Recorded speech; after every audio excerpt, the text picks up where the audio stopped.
Fala aí, galera do canal Botafogo Digital, eu sou Carlos Albuquerque. 3 de junho, terça-feira. Hoje, né, essa semana é aquela semana para quem tem toque, né? Segunda-feira, dia 2, terça, dia 3, quarta, dia 4 e assim por diante.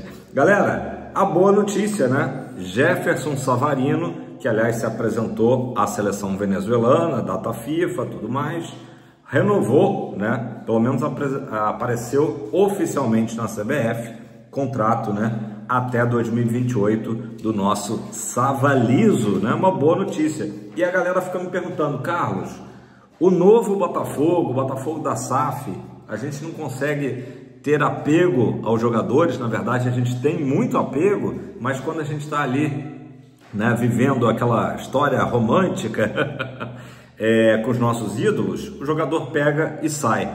Aconteceu assim com o Luiz Henrique, aconteceu assim com o Almada, tá em vias de acontecer com o Igor Jesus. Como mudar isso, né? O fato é que desde que a SAF foi implementada, os jogadores vão e vêm, né? Como diz a música, isso vai acontecer muitas vezes. Só que alguns jogadores têm um perfil de venda para a Europa e outros têm menos esse perfil. O caso do Savarino, né? O Savarino já rodou aí, não é um jogador tão jovem assim, apesar de ser um jogador de seleção, né? Então Savarino, Marlon Freitas, são jogadores que o Botafogo ainda consegue ficar com eles por mais tempo, né? Diferente do perfil, por exemplo, do Igor Jesus, do próprio Luiz Henrique, né? E a gente sabia, né? Quando o Luiz Henrique veio, o Thiago Almada a mesma coisa, a gente sabia que seria por pouco tempo. Mas enfim, Savarino renovou. Boa sorte aí para o Sava nesses jogos de eliminatórias. Obviamente que ele vai desfalcar o Botafogo amanhã contra o Ceará, tá? Devemos ter duas voltas, pelo menos, né? Cuiabano e Matheus Martins. Matheus Martins aí, depois de longa ausência, deve reaparecer nos relacionados, né? Além do Igor Jesus, que também foi poupado diante do Santos e ontem fez aquele recondicionamento físico lá no Lonier, foi aberto para a imprensa, né? Então, alguns retornos aí diante do Ceará, que é o último jogo nosso antes da viagem para os Estados Unidos, né? O Botafogo joga, como eu disse, amanhã no Newton, né? E no final de semana viaja para a terra do Tio Sam. Vamos chegar lá uma semana antes, né, da estreia no dia 15, bem diferente do que foi o Intercontinental de dezembro, quando o Botafogo foi campeão contra o São Paulo, embarcou, chegou lá em Dubai não, no Catar, perdão, e aí em seguida enfrentou o Pachuca, beleza? Mercado da bola. Hugo, lateral esquerdo, quem lembra dele, né? Tá atuando no Vitória, só que o Vitória decidiu antecipar o retorno do Hugo, tinha um empréstimo até 31 de dezembro, o Vitória não está muito bem, o Hugo também não se adaptou muito bem por lá, fez 14 jogos apenas com 1 gol, tá? A tendência é que o Hugo chegue e já imediatamente seja repassado para um clube do exterior. A única possibilidade dele ser reintegrado ao elenco do Botafogo é caso o Renato Paiva julgue, né, que o Botafogo de fato precisa de um lateral esquerdo, até porque provavelmente o Cuiabano sairá, né? Então há essa possibilidade, mas hoje o que está se analisando é que o Botafogo traga uma peça de reposição, né, que não seja o Hugo para repor a lateral esquerda, apesar do Cuiabano hoje estar atuando como uma espécie de um ponta esquerda, né? Vamos falar do Marlon Freitas, né? Citei ele agora há pouco aí como um jogador, esse sim, fixando raízes no Botafogo, né? E o Marlon deu uma excelente entrevista ontem no Lonier, abordou vários temas, né? Como, por exemplo, o sonho dele com a seleção brasileira. Ele falou: olha, eu realmente acho que as coisas vão dar certo com o Carlo Ancelotti, que o Brasil vai fazer 4 grandes jogos, né? 2 agora nessa data FIFA, mais 2 mais adiante, e se classificar, ninguém imagina algo diferente, né, para a Copa do Mundo, e depois fazer uma excelente Copa do Mundo, disse o Marlon, né? E claro, ainda acalentando o sonho de vestir a amarelinha, né? O Marlon falou também sobre o sorteio da Libertadores, disse que acompanhou, todos nós acompanhamos, Começamos ontem com o sorteio da Libertadores logo ao meio-dia, né? E caiu a LDU para o Botafogo. O Botafogo vai jogar na altitude, joga o primeiro jogo no Newton Santos e decide na altitude de Quito. Acho que foi um sorteio razoável, né? Havia equipes mais fortes que o Botafogo poderia enfrentar. De qualquer forma, sempre essa questão da altitude pesa, né? E o Renato Paiva é um cara que é muito experiente nisso, porque a gente lembra que ele defendeu as cores do Independente Del Valle, então jogou várias vezes contra a LDU lá em Quito, né? Então sabe exatamente como uma equipe tem que se portar num cenário como esse, utilizar, né? Ele que não é muito afeito a mudanças, né? Mas utilizar as 5 substituições na segunda etapa, enfim, o Botafogo vai ter que provavelmente, né, fazer, né, certamente isso é o ideal, fazer o resultado no Rio de Janeiro para viajar lá para o Equador um pouco mais tranquilo e aí sim administrar o resultado num cenário que normalmente, né, é hostil por conta aí da falta de oxigênio. Quanto ao chaveamento, o Marlon falou, olha, o nosso lado ali esquerdo, né, do chaveamento é complicado, né? Aparentemente ficou um pouco mais fácil para o outro lado. Tem um confronto muito bom do outro lado, né, que é justamente o Peñarol contra o Racing, né? Vamos pegar ali, achei ótimo. Mas em tese o outro lado está um pouco mais fácil. Botafogo passando pela LDU vai enfrentar o vencedor de São Paulo e Nacional, né, Atlético Nacional da Colômbia. O ideal, né, em tese, é pegar o Atlético Nacional, né, passando pela LDU, sempre pregando respeito aos adversários, porque aí o Botafogo faria o segundo jogo em casa contra o Atlético Nacional. Se o São Paulo for o vencedor, né, aí o segundo jogo será no Morumbi, mas isso também a gente já está acostumado, foi assim ano passado, nos classificamos em pleno Morumbi, né, aquela disputa de pênalti eletrizante. E aí, passando pelo vencedor de São Paulo ou, né, Atlético Nacional, o Botafogo pega o outro lado ali do chaveamento, né, a outra parte do lado esquerdo, que é River Plate contra Libertad, River Plate aí franco favorito, e Palmeiras contra o Universitário lá do Peru, também o Palmeiras favorito. Então, o Botafogo pegaria, né, uma hipotética semifinal, ou River Plate ou Palmeiras, provavelmente. E aí na final pode pegar Flamengo, pode pegar o próprio Internacional, né? Racing, Peñarol, enfim, as equipes que ficaram para o outro lado aí, Estudiantes da chave, beleza? Ainda o Marlon Freitas falou da parceria dele com o Gregore, né? Elogiou muito o Gregore, ali os dois jogadores que são, né, uma dupla dinâmica, né?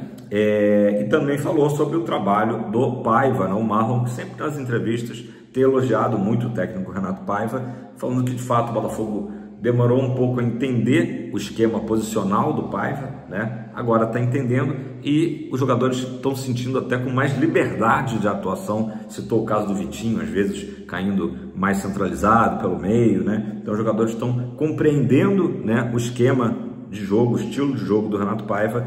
E para finalizar a entrevista dele lá no Lonier, o Marlon também citou o caso do Neymar, né? Os jogadores ali, alguns, né, tietaram o Neymar no jogo de domingo. Ele falou, olha, como capitão da equipe e o Neymar também capitão do Santos, ali na hora da foto, dos cumprimentos, ele pediu a camisa do Neymar e ele ficou muito satisfeito que mesmo o Neymar, depois de tendo sido expulso, né, na partida, lembrou, né, e mandou a camisa para o vestiário do Botafogo autografada, falou que vai botar num quadro, enfim, o Marlon aí, como essa geração, né, de jogadores prestando homenagem ao Neymar, o menino Ney, né? Galera, teve também o sorteio da Copa do Brasil ontem e o Botafogo vai mais uma vez enfrentar o Bragantino, né? Falo mais uma vez porque no nosso caminho do ano passado de pré-Libertadores enfrentamos o Bragantino e a mesma coisa, primeiro jogo no Newton Santos, segundo jogo lá na Bia Bichedi, não, né, no novo estádio que o Bragantino construiu, enquanto o Nabia Bichedi passa por obras, né? Então teremos aí a equipe do Massa Bruta pela frente. Acho também que é um adversário acessível, não é fácil, né? O duelo esse, inclusive, do ano passado foi bem difícil. Esse ano perdemos para o Bragantino por 1-0 no Brasileirão, então é sempre um jogo aí de muito equilíbrio, mas acho que também, no geral, o sorteio, né, foi ok para o Botafogo. Acho que não pegamos uma pedreira absurda nem, né, na Libertadores e nem na Copa do Brasil.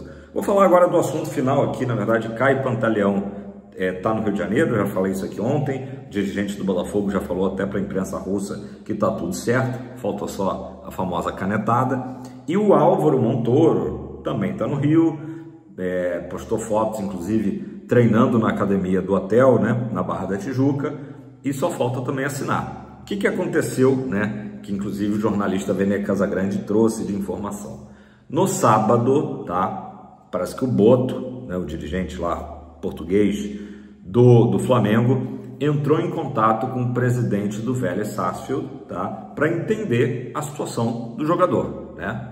Claro, né, ninguém é bobo, que ele sabia que o jogador estava encaminhado com o Botafogo, e foi essa informação que ele recebeu do presidente do Vélez. A coisa está muito encaminhada com o Botafogo, só não está totalmente fechada. E aí o Flamengo, né, através do seu dirigente, teria feito uma proposta, né, para o Vélez Sarsfield para tentar, né, melar, digamos, o negócio entre Botafogo e Vélez, né, e levar o Álvaro Montoro, né, a joia argentina de 18 anos, para a Gávea. Tá? Então, o que aconteceu? Essa proposta, segundo o Vene, era um pouco abaixo da proposta do Botafogo, que está ali nos 9 milhões de dólares por 80% ou 90%. A gente tem aí uma diferença aí nas informações, mas enfim, de quase todos os direitos econômicos do jogador, né? O Vélez vai manter ali uma fatia de 10% ou 20%. Então, proposta do Botafogo, 9 milhões de dólares. Naturalmente, parcelada, né? O que é normal nessas negociações. O Flamengo fez uma proposta, né? Fez uma proposta menor que a do Botafogo, porém em menos parcelas. Seriam pagamentos ali até, sob o ponto de vista, né, de imediatista, mais interessante para o Vélez receber em menos tempo a quantia que foi oferecida. A gente não soube exatamente qual foi esse valor, mas foi um valor abaixo do valor oferecido para o Botafogo. Fato é que o jogador e o staff do jogador mantiveram a palavra com o Botafogo, tá? O Vélez também da mesma forma, e foi isso, simplesmente foi isso. O Álvaro Montoro será jogador do Botafogo, né? Claro que a gente sempre espera o contrato estar assinado, mas até o momento que eu estou gravando, né, o Flamengo ficou aí só na proposta, na tentativa, né, de desvio de rota, como eu botei na thumb, né, de desviar, né, o Montoro, que estava indo para General Severiano, tentar que fosse para a Gávea, né? Houve esse assédio aí, essa proposta ainda no sábado, e o tal negócio, galera, faz parte do futebol profissional, né? De fato, a coisa está muito encaminhada, está em vias, talvez até do Botafogo até hoje, né, já anunciar tanto o Caio Pantaleão como o Álvaro Montoro, mas o Flamengo fez uma tentativa ali de última hora de contar com o jogador de apenas 18 anos. Para a gente fechar o vídeo de hoje, o Botafogo está no mercado buscando, né, se fala em Brenner, ex-São Paulo, atualmente na Udinese, um jogador para substituir Igor Jesus. Substituir o Igor Jesus hoje, à altura, com um jogador brasileiro, não é fácil, né? Porque o Igor, ao meu ver, é o melhor centroavante em atividade, depois do famoso Masterclass, né, no jogo contra a Laú. Isso só confirma realmente que não é fácil substituir o Kamehameha, mas o Botafogo está tentando. Temos pouco tempo, né, e os próximos dias vão ser aí frenéticos, espero que com boas notícias, né? O mercado não é fácil, a gente sabe que às vezes a gente até noticia jogadores, como foi o caso do Abner, né, e em seguida o negócio é desfeito, mas o Botafogo está tentando para fechar. Última noticiazinha, tá, para não esquecer, o Bastos ontem treinou de forma leve, tá? Fez umas embaixadinhas, tal, um contato com bola em campo no Lonier e viajará para os Estados Unidos.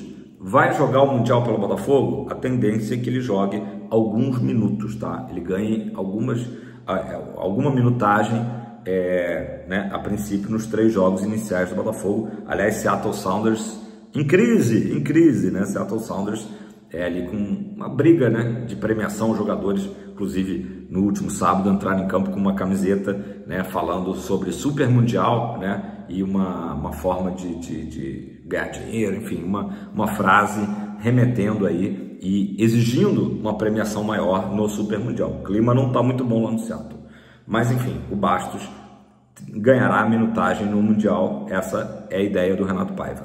Já o Jefinho fica de fora da viagem, passou por uma artroscopia, teve um problema no treinamento e vai ficar mais alguns meses fora, né? Enfim, é isso, galera, beleza? Comenta aí embaixo, ótima terça-feira a todos, tamo junto, aquele abraço, é tempo de fogão.